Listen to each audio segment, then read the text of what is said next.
Hi there. In this week's update, we're revisiting last week's theme again, which was obviously the Scottish independence. So as the polls get near, we thought we would kind of look at the Scottish-based companies to see what would have been their performance over the last 20 months or so since the start of 2013 to see how Scotland would have performed as an independent company.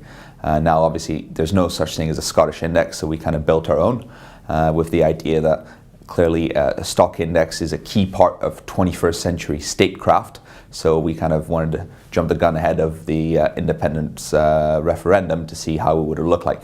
Now, if we look at the performance of the 12 Scottish-based constituents of the Footsie 350. Now again, this is keeping in mind that many of those have stated their wish to relocate south of the border, but we're going to kind of overlook that fact for now, just to see how they would have performed. And what we can see is Scottish companies, by and large, performed in line with the rest of the UK market.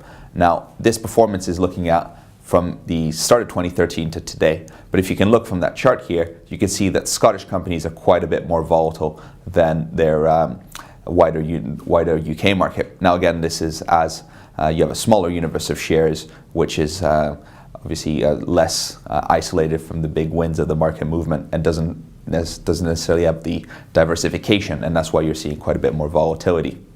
Now, another thing we wanted to see was how much of the Footsie 350 dividends are Scottish companies responsible for. And what we can see is they're only responsible for about 2% of the dividends. And this raises another interesting point, is the fact that these dividends are highly concentrated towards a few companies, which is similar to the wider Scottish index. So we could see as Scottish and Southern Energy represents about half of the dividend payments, and we also have Standard Life and Aberdeen Asset Management providing a disproportionate portion of the dividends. So with that in mind, we encourage you to go on the commentary section of our website to read the full report. Thank you very much, and have a nice week.